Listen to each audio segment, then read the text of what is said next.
열왕기하 5장 1절에서 3절 그리고 9절에서 14절까지의 말씀입니다. 열왕기하 5장 1절에서 3절 그리고 9절에서 14절까지의 이 말씀을 저 한 절 여러분 한 절 그리고 14절 마지막 절은 함께 읽도록 하겠습니다. 시리아 왕의 군사령관 나아만 장군은 왕이 아끼는 큰 인물이고 존경받는 사람이었다. 주님께서 그를 시켜 시리아에 구원을 베풀어 주신 일이 있었다. 나아만은 강한 용사였는데 그만 나병에 걸리고 말았다. 시리아가 군대를 일으켜서 이스라엘 땅에 쳐들어갔을 때에 그곳에서 어린 소녀 하나를 잡아온 적이 있었다. 그 소녀는 나아만의 아내의 시중을 들고 있었다.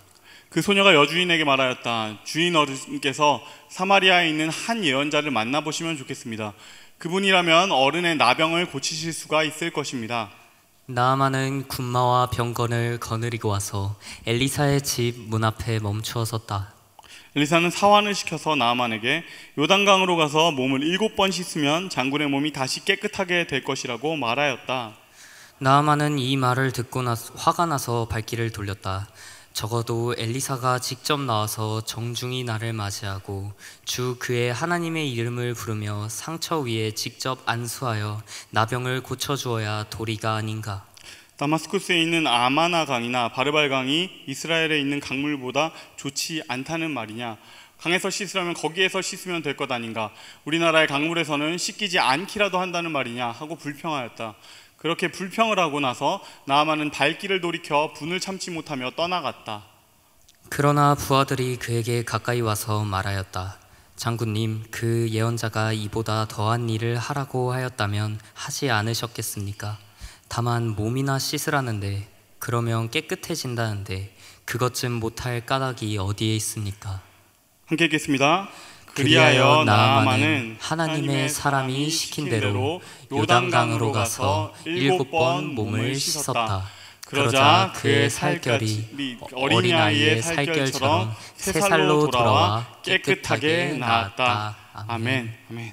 반갑습니다. 저는 청년부 성기는 김교준 목사입니다. 오늘 함께 나눌 말씀의 제목은 백스테이지라는 제목으로 함께 말씀을 나누려 합니다.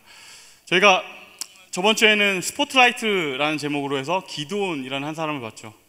인생에 막 너무 흑역사를 쓰고 있고 제일 찌질하고 비참한 그 순간에 하나님께서 쫙 스포트라이트를 그에게 비추면서 너는 용사다, 너는 강한 용사다, 네가 주인공이다 하고 그 빛을 비춰주시는 장면을 우리가 봤습니다.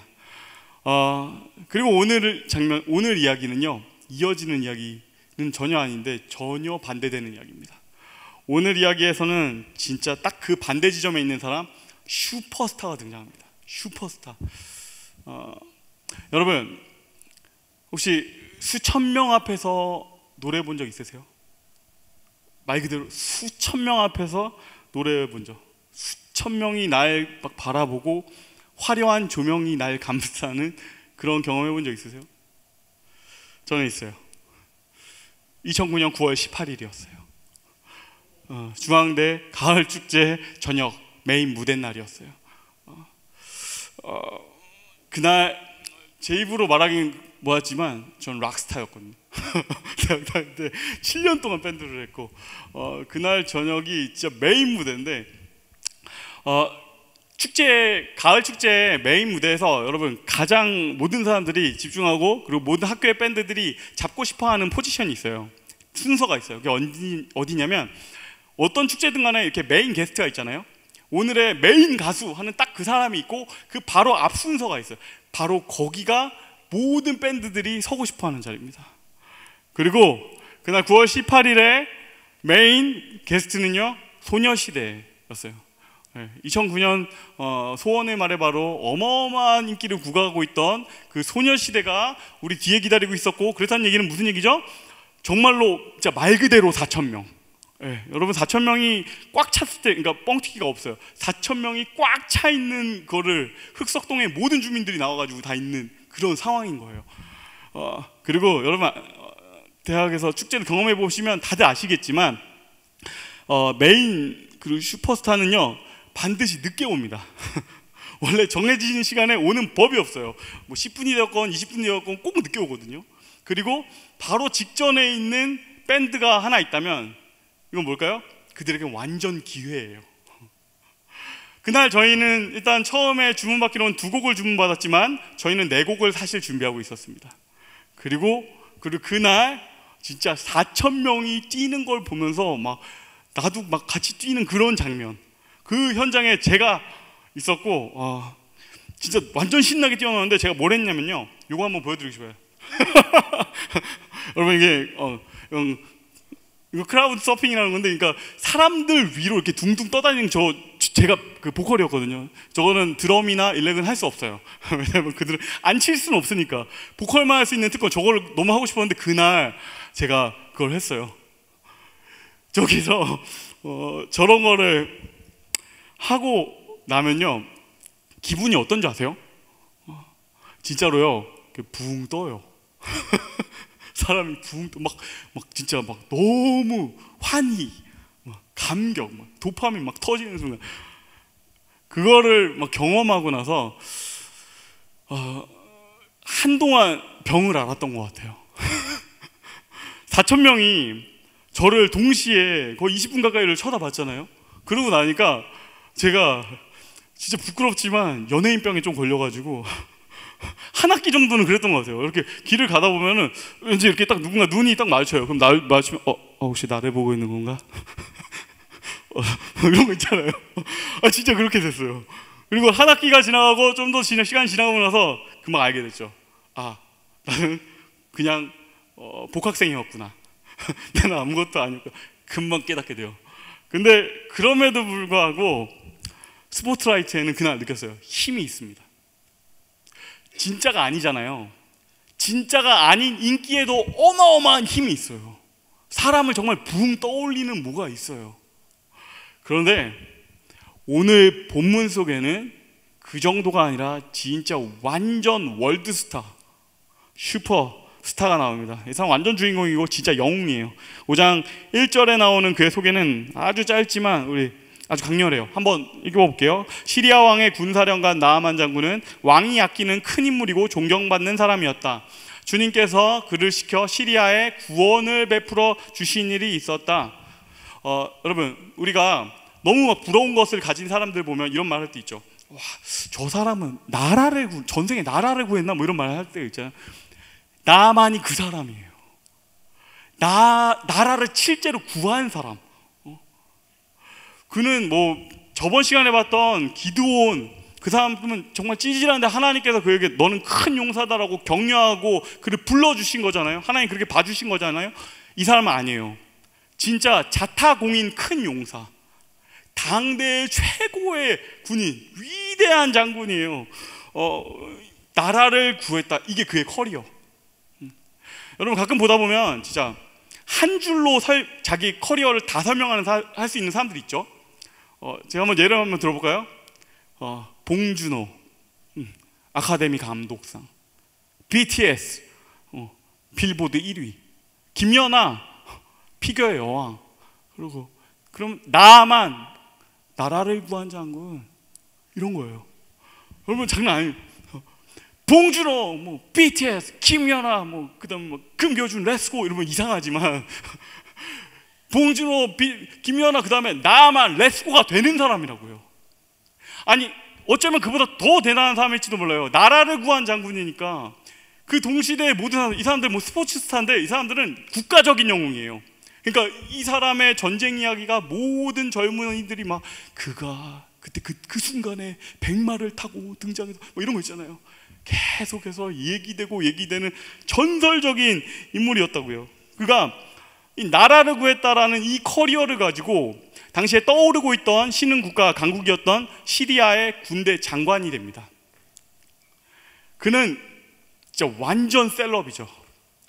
고대 근동에 시리아, 이 굉장히 작지만 떠오르고 있던 군사 강국이었던 시리아의 제2인자였고 진짜 당대 유명한 셀럽, 연예인, 가는 곳마다 레드카펫이 깔리고 어디 가나 최고의 의전을 받는 사람이었다라는 겁니다. 그런데 이렇게 이야기가 끝난다면 이것은 그 사람 진짜 대단했구나, 그 사람 진짜 훌륭한데 하고 하는 그냥 하나의 평범한 영웅 이야기로 끝나고 말겠죠. 그런데 어쩌면 더 중요한 이야기가 그 뒤에 있습니다. 우리 하이라이트 된 부분을 함께 읽겠습니다. 시작. 나아만은 강한 용사였는데 그만 나병에 걸리고 말았다. 그는 큰 용사지만 나병 환자였다. 이 셀러비, 이 위대한 장군이 나병에 걸립니다. 나병. 여러분, 그러니까 나병 환자였다라는 이 말. 나병은 당시에 나병은 요즘은 이제 한센병이라고들 하죠. 당시에는 도저히 고칠 수 없는 불치병에 가까웠어요. 이 병은 옛날에는 뭐라 불렀냐면 문둥병이라고 불렀는데 이건 좀 멸칭이죠. 우리가 좀 더 흔하게 알만한 표현이 뭐가 있을까? 야이 막 문디자스 뭐 이런 말 들어본 적 있죠? 이렇게 경상도 쪽 사람들이 쓰는 이 문디, 이거는 그 문둥이가 변한 말이에요. 그러니까 이 나병에 걸린 사람들을 문둥이라고 불렀고 그걸 멸칭이에요. 이 병에 걸리면 살이 썩습니다. 그리고 감각이 점점 무뎌져요. 그래서 최종적으로 어떻게 되냐면 손가락, 발가락, 뭐 코, 귀 뭐 이런 신체의 말단 기관들이 하나하나 떨어져 나가고 점점 모습은 흉측하게 변하고 그리고 몸에서 막 썩은 내가 납니다. 가까이 가면 막 미칠 것 같이 썩은 내가 나는 진짜 살아있는 막 음식물 쓰레기 같은 사람이 돼요. 과거에 고대에는 이런 병을 보고서 신의 저주라고 생각했습니다. 와, 어떻게 사람이 산채로 썩어가냐? 사람이 산채로 썩어가는 저것은 신의 저주임이 분명하다라고 얘기했어요. 어떤 느낌인지 아시겠죠? 거기다 더 문제는요, 이 지독한 병이 전염이 된다는 겁니다. 진짜 이 더러운 병이 옮아요. 그러니까 이 병세가 심해지기 시작하면요, 누가 되었간에 그를 격리해야 됩니다. 이 병이 펴지게 할 수는 없으니까 누가 되든 간에 격리해야 되는 상황이 돼요. 그러니 나병에 걸렸다라는 것은 정말로 그는 사실상의 사회적인 사망 선고를 받았다라고 볼 수 있는 거죠. 여러분, 근데 나아만 입장에서 한번 생각해 보세요. 이게 진짜 미치는 겁니다. 모든 것이 다 제자리에 있어요. 나를 완전히 슈퍼스타로 만들었던 나의 업적이 그 자리에 그대로 있고요. 그리고 나의 능력도 그대로 있고요. 그리고 나의 모든 것, 내가 가지고 있던 그걸로 인해서 찾아왔던 인기도, 부도, 명예도 다 제자리에 있어요. 그런데 딱 하나, 나병이 찾아오는 겁니다. 해결할 수가 없는 문제, 나병. 여러분, 이게 들으면서 대단한 슈퍼스타인데 안 됐다, 그의 불행한 이야기구나 라고, 그의 이야기는 그랬구나 이렇게 읽을 수도 있겠지만, 여러분, 이건 우리와 상관없는 얘기일까요? 그렇지 않아요. 이 이야기 속에는 우리 모두를 관통하는 주제가 하나 있습니다. 제가 지금 16년째, 올해는 이제 17년째군요. 지금 청년사역을 하고 있는데, 청년사역 하면서 여러 교회를 다녔거든요. 인천에서도 있었고, 강북에서도 있었고, 강남에서도 있었어요. 진짜 막 찢어지게 가난한 동네도 있었고, 꽤 막 이렇게 자수성가한 사람들 모여 사는 동네도 있었고, 막 태어날 때부터 금수저 물고 태어난 것 같은 그런 동네에도 있었어요.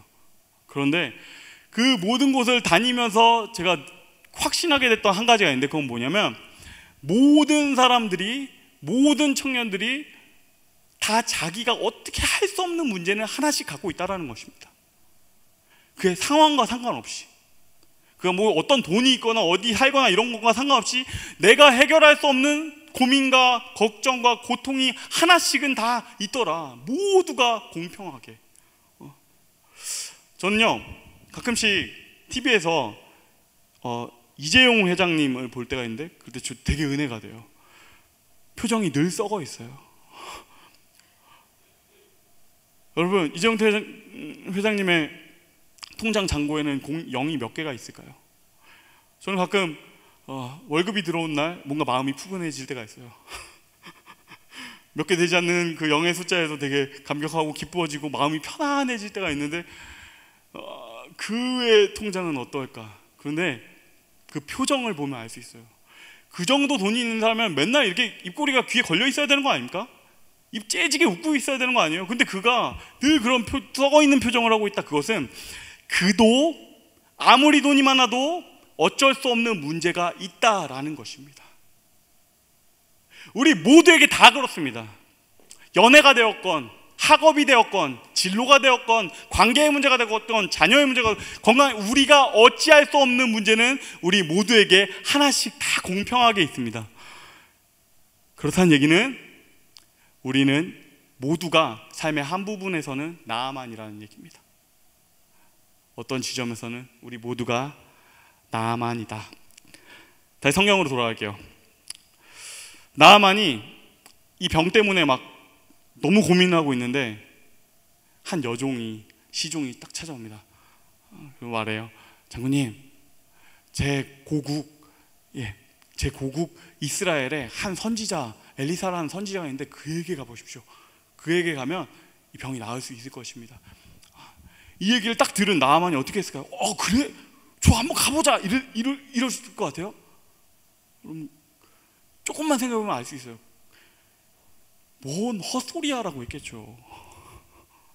전쟁터에서 평생을 온갖 속임수와 무슨 모략과 이런 걸 뚫고 지나와서 그 위치에 있는 사람인데, 정치가인데, 알지도 못하는 그 여종이 와가지고 얘기한다고 해서 그러냐 가자 했을 것 같아요? 아니요. 뭐 헛소리 하지 마, 짱나게 하지 마, 가.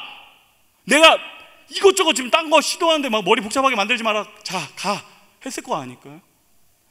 아마도 지금 제국의 2인자잖아요. 그가 죽게 생겼잖아요. 최고의 의사들, 최고의 의원들, 최고의 모든 걸 다 동원했을 겁니다. 모든 병원과 모든 약을 다 갖다 썼는데도 근데 풀리지가 않는 거예요.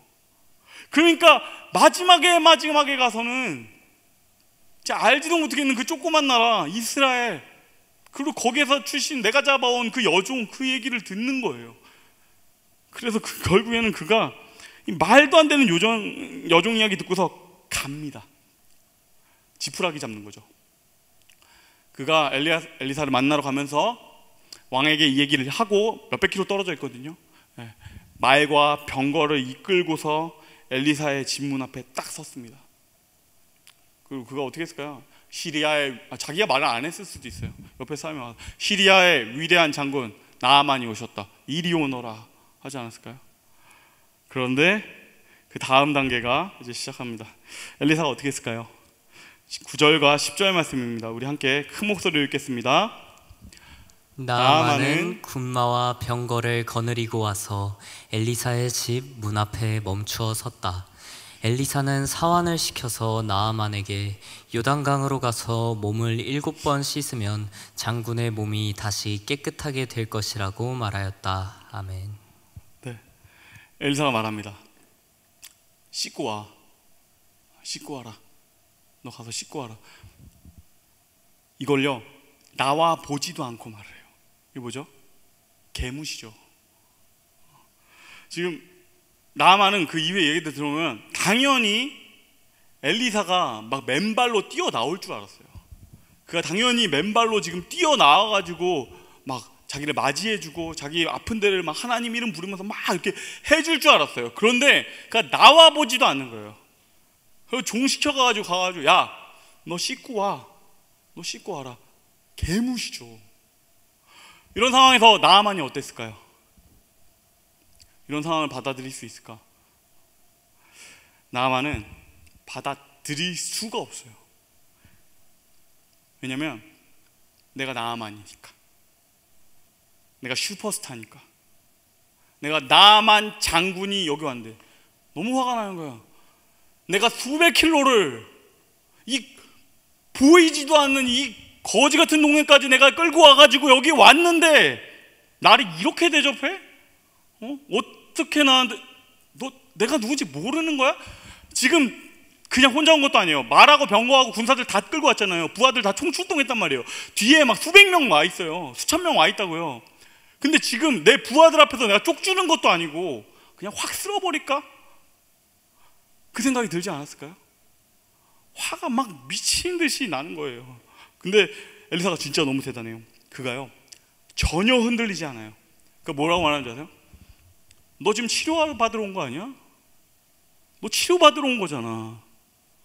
너 문둥이야. 너 나병 환자야. 이 말을 합니다. 나아만은 지금 장군으로 왔는데 엘리사는 그를 환자로 대합니다. 이 장면 어떠세요? 이 장면 어떠세요? 저는 그렇게 생각해요. 사실은 엘리사도 두려웠을 겁니다. 엘리사도 보통 사람이 아닙니다. 한평생을 죽음의 위기 넘기고 살던 사람이었고 이 세계가 어떻게 돌아가고 있는지 정세 빤히 알고 있는 사람이에요. 그런데 말과 병거와 부하들을 끌고 온 나아만한테 이렇게 대한다라는 게 어떤 의미인지를 아주 잘 알고 있어요. 그런데도 그가 이렇게 대한다라는 것은요, 이거는 엘리사가 하는 것이 아니에요. 이건 하나님이 그렇게 하시는 것이에요. 하나님이 일부러 그의 가장 예민하고 가장 약한 부분을 빡 건드리시는 것입니다. 여러분, 사람의 가장 예민한 부분들이 있잖아요. 그건 각자 다 달라요. 어떤 사람들은 막 억울하면 막 난리가 나고요. 어떤 사람들은 외로우면 막 난리가 나고, 어떤 사람은 돈 문제 걸리면 막 난리가 납니다. 근데 이 장군 나아만의 경우에는요, 자존심이었어요. 한평생을 자기 모든 힘을, 자기 힘 가지고 이 꼭대기까지 올라온 사람, 한 번도 패배하지 않은 그 불패의 장군, 내가 나아만이다라는 것이 있습니다. 그런데 하나님이 그를 이렇게 건드시는 거예요. 나는 내 평생 난 나아만이야 하고 얘기하는 순간, 아니야, 너 문둥이야, 너 나병 환자야, 이렇게 얘기하시는 거예요. 우리들도 이 나아만 장군과 참 비슷합니다. 사람들은요, 문제를 만나면 일단은 자기 나름대로 뭔가 해결을 해보려고 해요. 각자 평생 동안, 특히 내가 내 힘으로 어느 정도 뭔가 이뤄냈다, 자수성가한 사람들은 더도 그렇습니다. 왜냐하면 그들은 자기의 성공을 믿고, 자기의 능력을 믿고, 자기의 인맥을 믿고, 자기가 가진 것도 지금까지 해왔던 경험들을 믿게 돼 있어요. 그러니까 사실 그들이 모든 거 이런 것들 내려놓기 힘듭니다. 하나님을 믿는 것 쉽지 않아요. 신앙각기 생길 수가 없죠. 왜냐하면 내 주목하고 내 커리어가 늘 잘 통했으니까, 그걸로 지금까지 잘 성공하면서 살아왔으니까. 그래서요, 하나님은 그런 사람들이 보이면 더 아프게 건드리십니다. 그가 어찌할 수 없는 부분까지. 나는 나아만이야 라고 말하는 그에게 너는 나병 환자야 라고 일부러 더 아프게 얘기하시는 거예요. 이거는 그의 삶을 깨부수는 것 같은 그런 순간이죠. 너 그렇게 하면 안 된다, 이렇게 해라, 너 그렇게 하면 안 된다, 너 나병 환자다, 너 가서 옷을 벗고 씻고 와라. 여러분, 이 옷을 벗으라는 이 말씀, 이걸 가리켜 성경은요, 회개라고 말합니다. 항복이라고 말합니다. 하나님, 내가 해결할 수가 없는 문제입니다. 내가 할 수가 없습니다. 다른 문제들은 어떻게 내가 거의 다 해왔는데 이 문제만큼은 도저히 안 됩니다. 나의 이름표, 나의 계급장, 나의 커리어 다 떼고 하나님 앞에 서도록 하나님이 몰아붙이십니다. 하나님이 그렇게까지 몰아붙이시고 밀어붙이시면 사람이 어떻게 견디겠습니까? 결국에는 그래서 그 중간 과정을 뛰어넘고 나아만 역시 결국에는 하나님께 항복하게 돼요. 그리고 그가 장군의 빛나는 갑옷을 벗습니다. 그가 장군의 빛나는 투구를 벗었을 때 머리카락 몇 올 남지 않은 그 민머리가 드러납니다. 그가 그 빛나는 갑옷을 벗었을 때 썩어 들어가고 있는 몸이 보이기 시작합니다.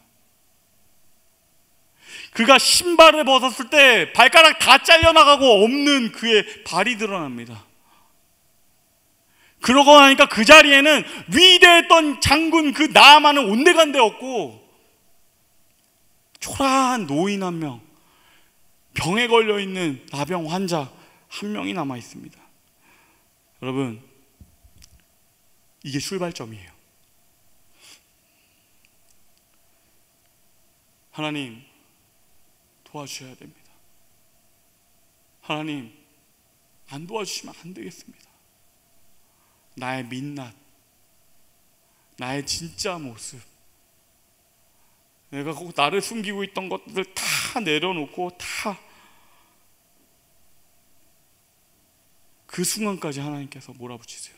당신의 진실이 드러날 때까지 하나님이 싸우실 것입니다. 하나님이요, 엿먹이려고 그러시는 건 아니에요. 아니면 하나님이 그냥 싸우는 거 좋아하셔서 그러냐? 그것도 아니에요. 하나님이 그렇게 하시는 이유는요, 그래야 살기 때문이에요.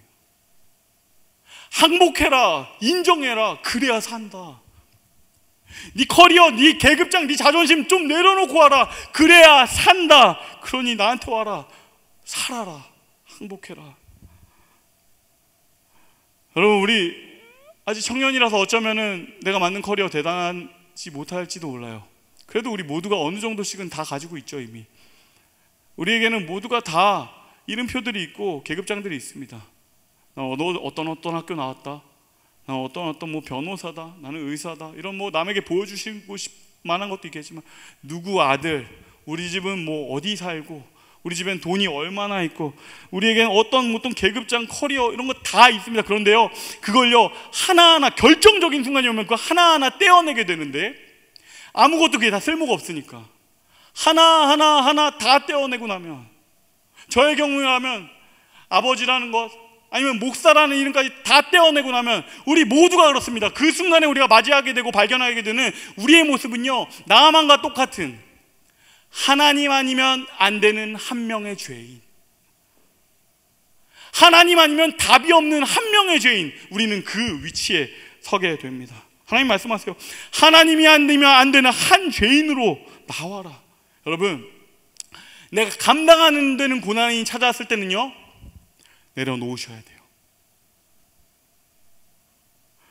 내 방법, 나의 생각, 여러 가지 다 있지만 그 모든 것 잠깐 다 내려놓아야 돼요. 하나님이요, 그것까지 당신을 몰아붙이는 이유는요, 당신을 살리기 원해서예요. 내가 너를 돕고 싶다, 내가 너를 살리고 싶다. 나만을 그 갑옷을 벗기신 주님께서 오늘 우리에게도 말씀하십니다. 나에게 와라. 너의 그 갑옷, 너의 자존심, 네가 가장 넘어설 수 없던 그것들 다 내려놓고 나에게 와라. 하나님의 이 부르심에 순종하는 저와 여러분이 되시기를 주님의 이름으로 축복합니다. 이제 마지막입니다. 나아만이 요단강으로 갑니다. 그리고 우리가 여기서 주목해야 될 것은 이 요단강이라는 강입니다. 이 요단강이라는 강이 중요한 까닭은요, 그 장소의 특이성에 있어요. 요단강에 대해서 나아만이 이렇게 말하는데요, 12절 말씀인데요, 다마스쿠스에 있는 아마나강이나 바르발강이 이스라엘에 있는 강물보다 좋지 않다는 말이냐? 강에서 씻으려면 거기에서 씻으면 될 것 아닌가? 우리나라 강물에선 씻기지 않기라도 한다는 말이냐? 이렇게 말을 하거든요. 나아만 장군이 왜 이렇게 말하냐면요, 이게 요단강의 특별한 특성이 있어요. 그가 장군이다 보니까 이 강이 어떤 강인지 알고 있는 것이에요. 우리가 가끔 그런 말 쓸 때 있죠. 요단강 건넌다. 이거 무슨 얘기죠? 죽었다는 거잖아요. 하나님 곁으로 간다. 그러니까 그러다 보니까 막 머릿속에 생각할 때 막 진짜 와, 이런 막 대단한 한강보다 훨씬 큰 어떤 그런 강을 생각할 수가 있는데, 요단강은 딱 그 반대입니다. 요단강 사진 한번 보여주시겠어요? 이 그림 보여주시면 이게 건기와 우기 때의 요단강의 폭을 그려주는 그림입니다. 보시면 아시겠지만요, 그렇게 큰 강이 아닙니다. 건기 때는 이렇게 폭이 한 30m에 불과하고 깊이는 사람 몸이 다 잠기지도 않을 정도예요. 그리고 우기는 보다시피 2달밖에 안 돼요. 1년 내내 거의 대부분의 시간에 저 건기의 상태, 초라한 강의 상태, 저 정도 깊이고, 그리고 사진을 살펴봤는데요, 저 정도 깊이의 저 정도 넓이의 강이라는 얘기는요, 그곳의 지형을 생각하고 하면요, 이게 진흙탕이라는 뜻이에요. 완전 엉망진창 진흙탕이에요. 이런 요단강 모습을 잘 알고 있기 때문에 나아만 장군은 이렇게 화를 내는 겁니다. 저기서 무슨 문제가 해결된다 그러냐, 더 깨끗하고 더 좋은 강 얼마든지 있는데 왜 꼭 저기로 가라고 하냐. 그러니까 지금 화를 내는 것이에요. 그런데 하나님은 그곳으로 가게 하세요. 요단으로 가라. 그곳에서 씻어라. 한 번, 두 번, 세 번 반복해서 그곳에서 씻어라. 저 초라한 곳에서 씻어라. 저는 그렇게 생각해요. 장군 나아만에게 있어 가장 힘든 전쟁터는 어쩌면 이 요단이었을 것입니다. 지금까지 그가 싸워왔던 수많은 전장들이 있어요. 근데 그 전장들은 특징은 전황을 알 수 있어요. 내가 이기고 있구나, 내가 지고 있구나, 문제가 뭐구나. 그걸 발견하면 그걸 해결하고 싸우면 되잖아요. 그런데 요단강은 그게 없어요. 요단강은 그 백전노장에 그가 아무리 씻고 해도 보이는 것도 없고 제대로 느껴지는 것도 없어요. 그 점점 이렇게 한 번 씻을 때마다 좋아진다, 한 번, 두 번째 씻을 때 좋아진다, 이것이 눈에 확연하게 보였다면 70번이 아니라 80번, 100번도 씻을 수 있겠죠. 근데 그 흙탕물은요, 내가 아무리 씻어도 어떻게 이게 낫고 있는지 보이지도 않아요. 나아지고 있는지 하나도 느껴지지도 않습니다. 그런데 그렇다는 얘기는 이것은 계속해서 6번의 실패를 반복한다는 뜻입니다. 여러분 상상해 보세요. 그가 이 요단강이 초라한 물에서, 흙탕물에서 씻기 시작합니다. 한 번을 씻고 아무것도 달라지지 않았다. 두 번을 씻고 아무것도 달라지지 않았다. 세 번을 씻고 어쩌면 나는 바보짓을 하는 것 같다. 4번을, 5번, 6번 계속해서 씻습니다. 썩어 들어가는 상처, 내가 해결할 수 없는 이 문제를 주님께서 말씀하신 대로 계속해서 씻습니다. 근데 반복되는 실패예요. 반복되는 패배 같아요. 난 한평생 패배를 몰랐던 장군인데 이곳에서 계속 지기만 하는, 하나도 나아지는 것 같지 않은 지옥 같은 시간이에요. 그럼에도 그 자존심 내려놓고 반복해서 씻습니다. 왜냐하면 이거 말고 답이 없으니까. 이거 말고는 방법이 없으니까 이 6번의 실패를 반복해서 합니다. 사랑하는 여러분, 하나님은 우리도 때로는 요단으로 보내세요.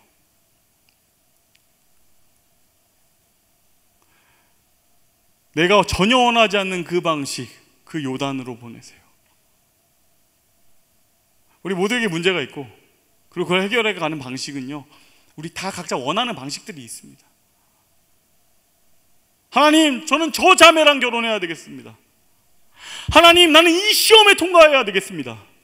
하나님, 나는 저 직장에 가야겠습니다. 하나님, 지금 나는 저 학교에 들어가야 되겠습니다. 뭔가 내가 원하는 방법, 내가 원하는 시기가 있어요. 그런데 우리 뜻대로 하고 싶은데 하나님이 그거 다 하나하나 다 무너뜨리는 순간이 옵니다. 내가 전혀 원하지 않는 그 방식, 그 요단강으로 계속해서 보내시는 순간이 와요. 다 무너진 거기서 새로 모든 걸 다 시작해야 되는 그런 순간. 이게 쉽지가 않아요. 제가 한 친구 얘기를 들려드리고 싶은데, 강남에 있을 때 알게 된 친구였어요. 이 친구는 제가 아는 친구 중에 좀 제일 재수 없어요. 진짜 부자예요. 진짜 부자인데 그런 거 있잖아요. 이렇게 겸손한 부자들이 있는가 하면 이렇게 진짜 막 그냥 이렇게 입을 때리고 싶은 부자들이 간혹 있잖아요. 얘 후자, 약간 후자. 일을 뭘 하고 있고 공부를 하고는 있는데 사실은 얘가 입버릇 하지, 그건 약간 취미처럼 해요. 그러면서 입버릇처럼 말하는 게 뭐가 있었냐면, 다 잘 안 되면 아버지 사업 물려받으면 되지 뭐. 이렇게 잘 안 되면 아버지 사업 물려받으면 돼. 그런 거 아니겠어 사는 게. 이렇게 옆에서 막 알바하는 애 막 3명 있는데 안 되면 아버지 공장 물려받지 뭐. 공장이 수천억 벌거든요. 그런데 이게 막 계속해서 잘해가지고 걔가 CEO가 막 탁 돼가지고 막 우리한테 밥 사주고 막 이런 걸 아니요, 그거보다 더 행복한 결과가 있었어요. 그 아버지 사업이 쫄딱 망했어요. 완전 그 공장이 그냥 박살이 났어요. 친구들은 그래도 친구들이 있었거든요. 이쁜 구석도 있어서 그 친구들이 말은 안 했지만 위로하러 찾아갔지만 한편으로 마음 한구석에서는 야, 진짜 그럴 줄 알았다 뭐 이런 마음들도 있었어요. 그러고 나서 얘가 그 순간을 딱 맞이하고 나니까요, 지금까지는 자기가 하던 일들 그냥 취미처럼 하던 거였거든요. 자기가 하던 공부, 전공 이거 다 취미였단 말이에요. 근데 그걸 딱 맞이하고 나니까 이제부터는요, 이거에 드디어 전심을 쏟기 시작하더라고요. 그러면서 나중에 얘기를 하는 거예요. 친구들이랑 아버지 회사가 다 망하고 나니까 야, 나는 아무것도 아니더라. 아버지 회사 그거 없어지고 나니까 나는 진짜 아무것도 없이 발가벗겨지더라. 나는 진짜 아무것도 아니더라. 그 친구가 그런 얘기를 했어요. 이것은 아마 그의 요단강이었던 것 같아요. 우리도 그런 요단강에 보내지고 우리도 반복해서 그곳에서 씻습니다. 이것은 회개입니다. 회개가 뭔지 아세요? 회개는 방향을 전환하는 것이고요, 회개는 반복하는 것입니다. 내가 한평생 살면서 내가 머릿속으로 알고 있는 나의 방식이 있어요. 늘 통했던 이 방식이 있어요. 평생을 갑옷을 믿고 칼을 믿고 내 힘을 믿던 나아만, 그 장군에게도 그런 시간이었어요.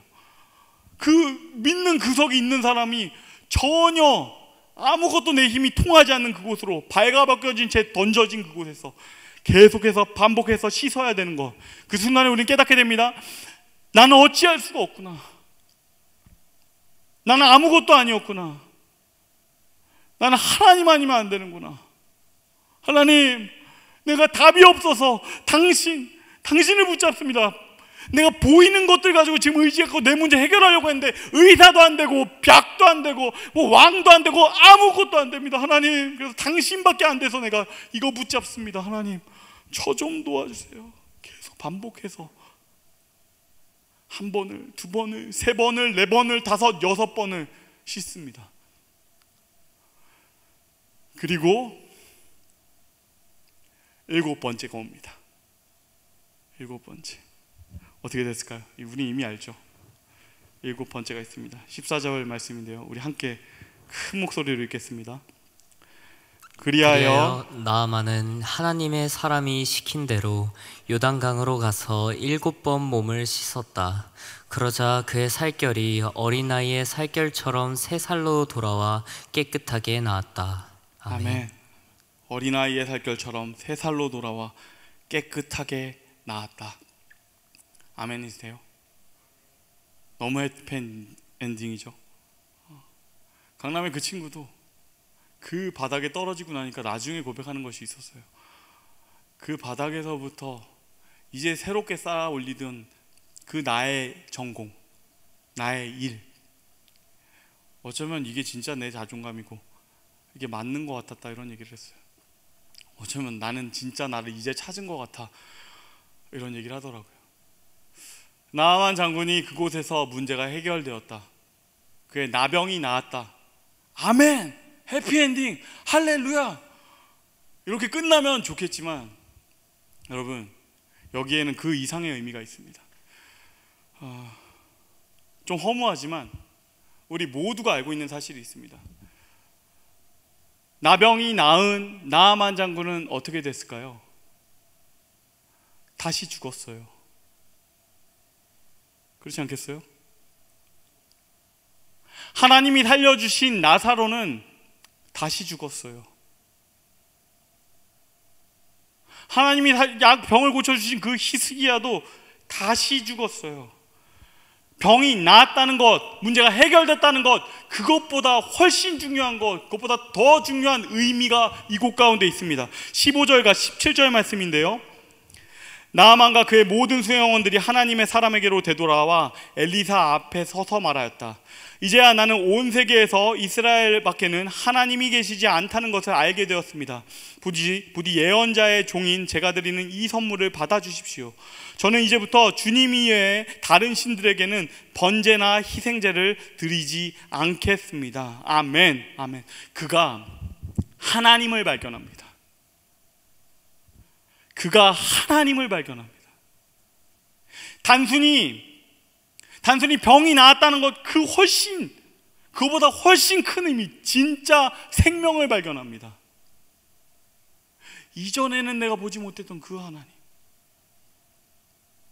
지금까지 이 결정적인 것을 발견한 순간에 그의 세계가 다 바뀌어요. 이걸 알게 된 순간에 그가 지금까지 살아왔던 모든 커리어, 이런 것, 중요하게 여겼던 것 다 이순위로 밀려나요. 나는 진짜 중요한 것을 찾았다. 난 진짜를 찾았다. 이전의 것들은 나에게 배설물 가져갔다. 나는 진짜를 찾았다. 원래 그가 살던 세상이 무엇입니까? 힘이 지배하는 세상이에요. 스펙이 지배하는 세상이에요. 그것이 자기를 말해주고 그것으로 위아래가 구분되는 그런 세상이었어요. 그런 차원에 있어서 보면요, 이스라엘은 아무것도 아니죠. 별것도 아닌 나라예요. 총구석이고 별로 힘도 없고 군사도 없고 돈도 없는 나라예요. 아무것도 아니었죠. 그런데 그가 이 하나님을 발견하자 그는 다르게 고백합니다. 이스라엘은 하나님이 있는 나라다. 그래서 그 나라가 너무 귀하다. 그리고 거기서 보게 된 그 하나님은